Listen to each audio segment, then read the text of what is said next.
नमस्ते। आप सबका एक हमारे नए कार्यक्रम में स्वागत है, जिसमें हम अरुण कुमार जी हैं मेरे साथ। अरुण जी का एक लंबा जब मैं इसलिए बोल रहा हूं कि विपक्ष की राजनीति से नाता रहा है, और विपक्ष की राजनीति का जो हम लोग अर्थ समझते हैं, नॉन बीजेपी नॉन कांग्रेस।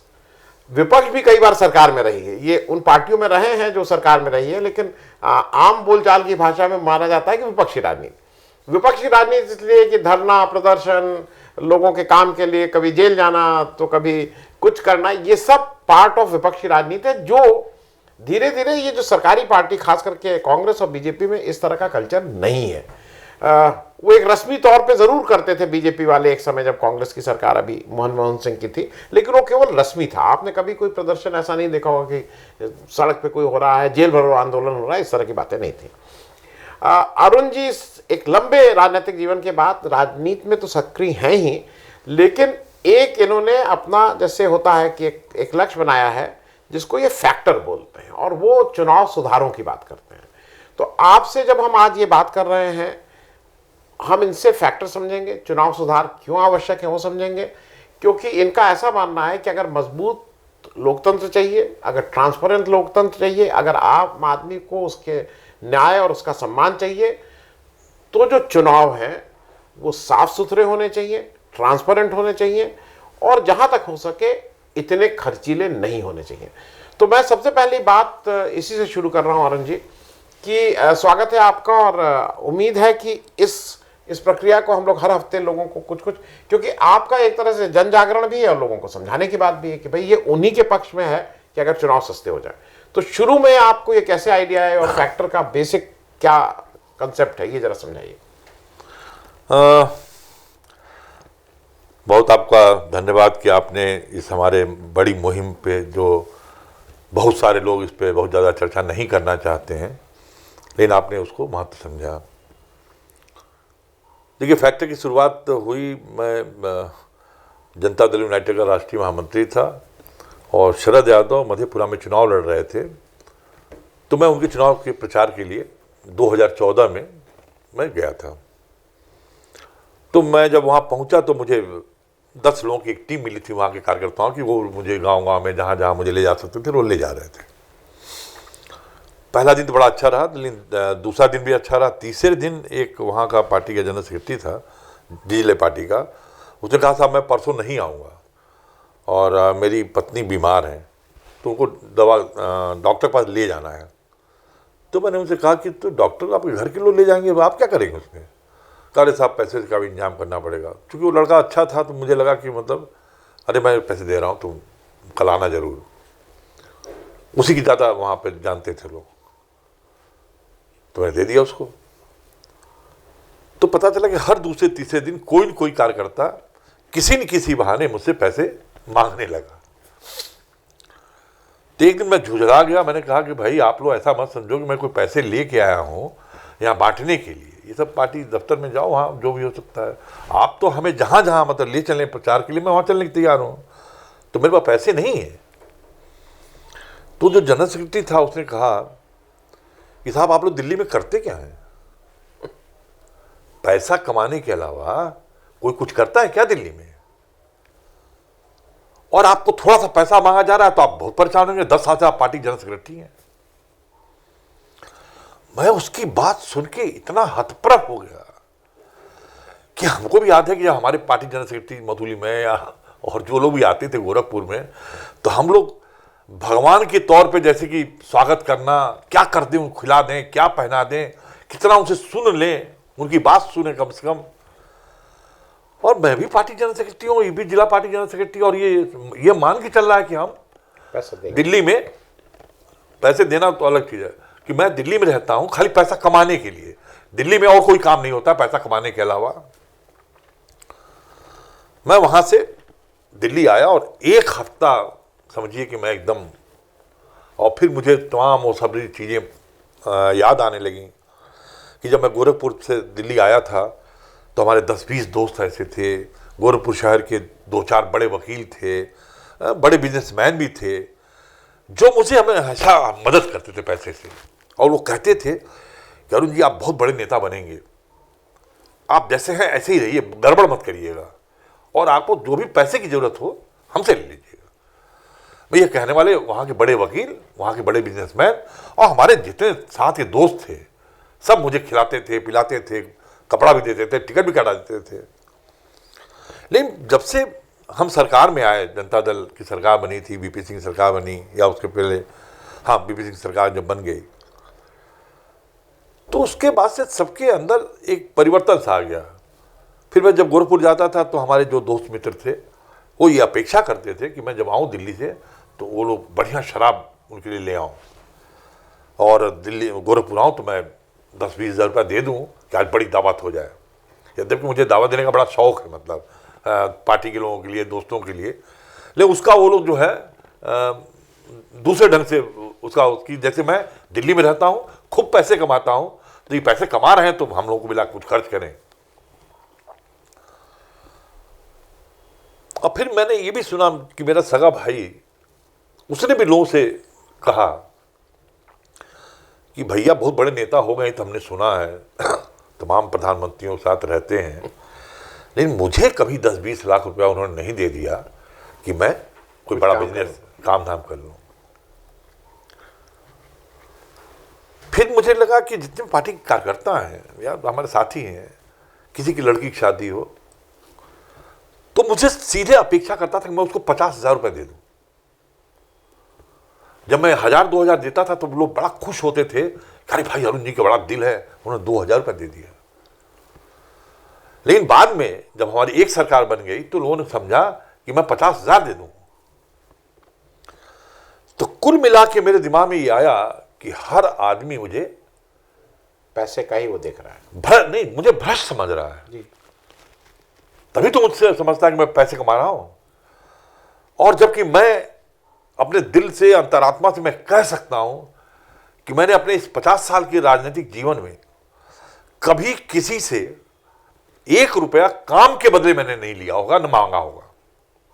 पैसे तो मैं सबसे रोज ही लेता रहता हूं, बिना पैसा लिए कैसे काम चलेगा, लेकिन काम के बदले मैंने कभी किसी से पैसा नहीं लिया।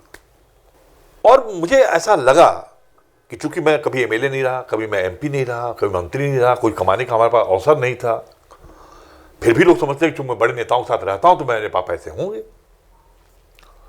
लेकिन मैंने देखा पिछले 10-20 सालों के अंदर कि जैसे मैं चंद्रशेखर जब सफ़र करता था ट्रेन में कभी, तो उनका एसी फर्स्ट क्लास का कूपे होता था, हम लोग बगल वाले कूपे में रहते थे, तो तमाम जनता के लोग आते थे और लालायित नज़रों से हमसे कहते थे, साहब थोड़ा चंद्रशेखर को दिखा दीजिए, खाली मिलवा दीजिए।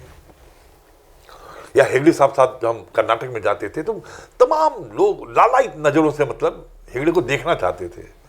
मधु दंडौते ही जब एक बार मैं उनके साथ दिल्ली से गोरखपुर जा रहा था तो रेलवे का हर एम्प्लाई चाहता था कि थोड़ा दंडौते से हमारी शक्ल देख लें। मैं इधर, अब मैं जाता हूँ नेताओं के साथ तो मुझे लगता है कि जो लोग पहचानते हैं ना उस नेता को, उसकी तरफ आंख उठा के देखते नहीं है कि कहीं कुछ कह न दे मुझे वो।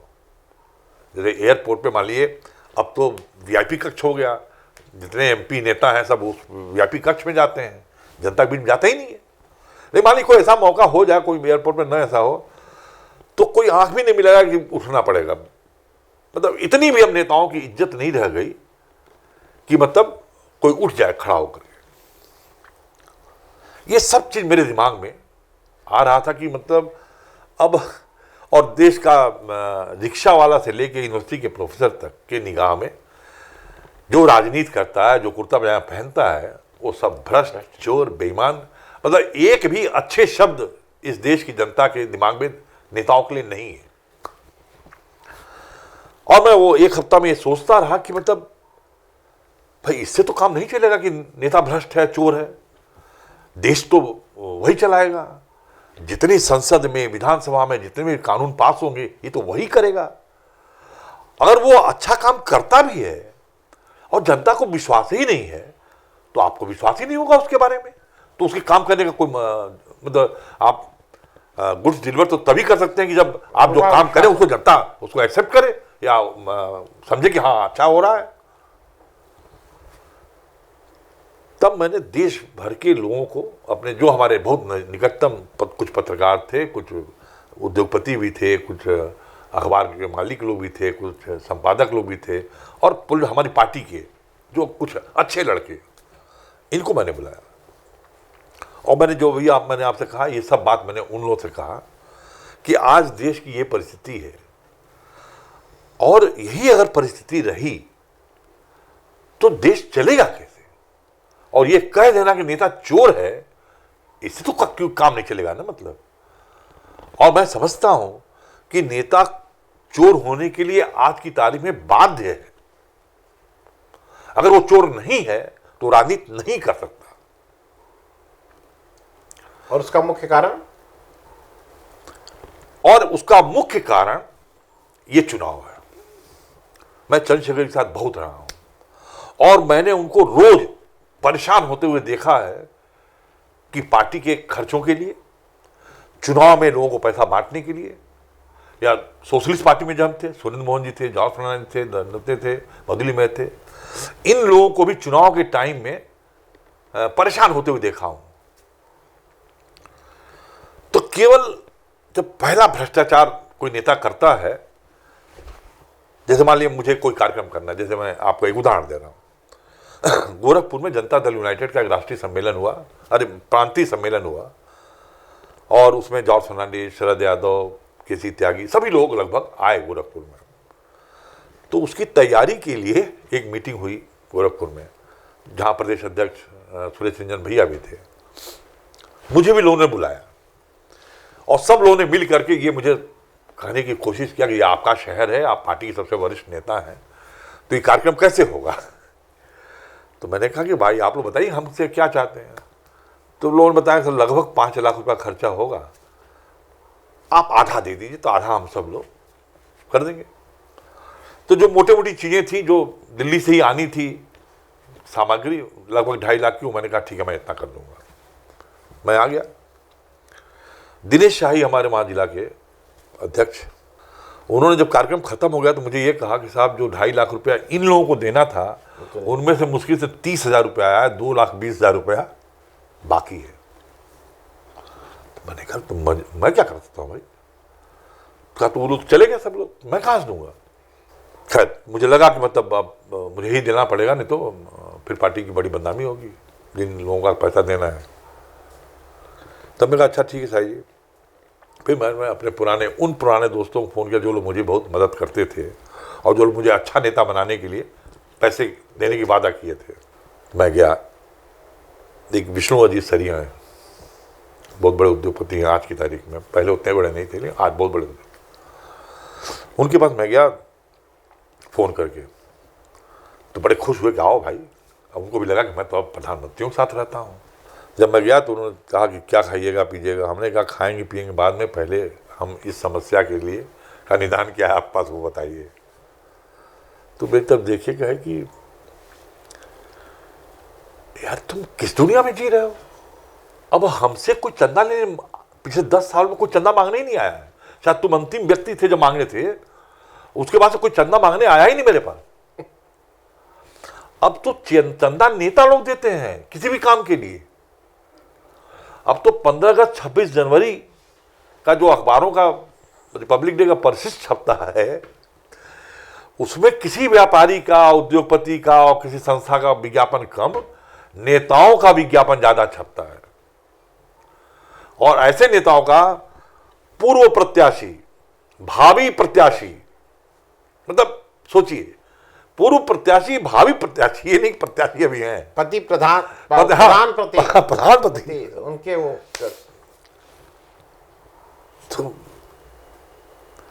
तो कहे यार तुम एक डिस्ट्रिक्ट मजिस्ट्रेट या कह लो जो एसडीएम का चमचा है ना यहाँ पे, वो भी गाड़ियों से चल रहा है, और तुम प्रधानमंत्री के साथ, तो मैं जानता हूं कि कम से 3 प्रधानमंत्री, तुम्हारे 4 प्रधान बहुत अच्छे रिश्ते हैं, और तुम हमसे पैसे मांग रहे हो और अभी भी स्कूटर पे चल रहे हो।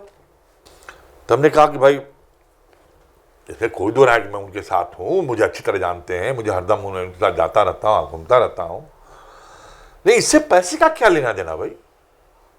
मुझे जो आप लोगों ने सिखाया है कि मुझे बड़ा नेता बनना है, और मुझे भी प्रधानमंत्री बनना है। इसलिए प्रधानमंत्री बनने में कोई ऐसी चीज मेरे रोड़ा ना अटका, कल अगर कोई ऐसी स्थिति आ जाए तो कोई ये ना कह दे कि अरे छोड़िए क्या बात करें, अरुण कुमार ने उनसे 5,000 रुपये लिया था या 50,000 लिया था और कोई उनका काम भी नहीं किया, पैसा भी नहीं वापस किया। ये होता है ना मतलब।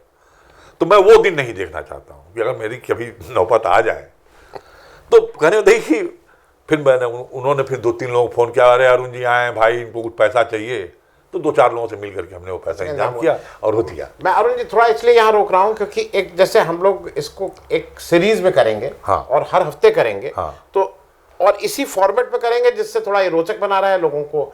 ये इसकी मैं फैक्टर पे थोड़ा सा अगर आप 2 मिनट बोल देंगे, क्योंकि अब हाँ, वो सिर्फ फैक्टर पे, हाँ, और फिर कैसे उसका इवॉल्व हुआ वो अगली बार फिर इसको हाँ, यहीं से ठीक है, आगे करेंगे।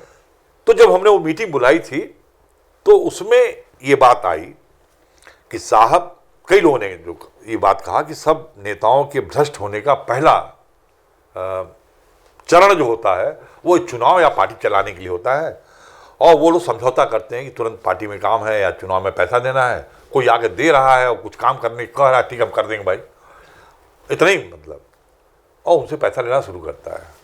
और जब नेता पैसा एक बार लेने लगता है अपनी आइडियालॉजी को छोड़ करके, तो फिर उस पैसे में कुछ गड़बड़ी उसको नहीं दिखाई देती है।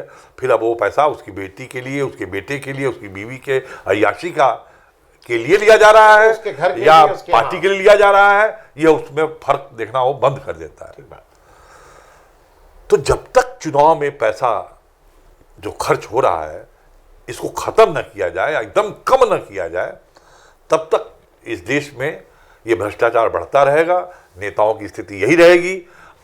तो कहा गया कि ये हुआ कि एक संगठन बनाया जाए, फैक्टर नाम इसलिए क्यों रखा गया कि फैक्टर बहुत आसान शब्द है लोगों के भाषा में, और fight against corruption through electoral reform, उसका मकसद भी आ जाए।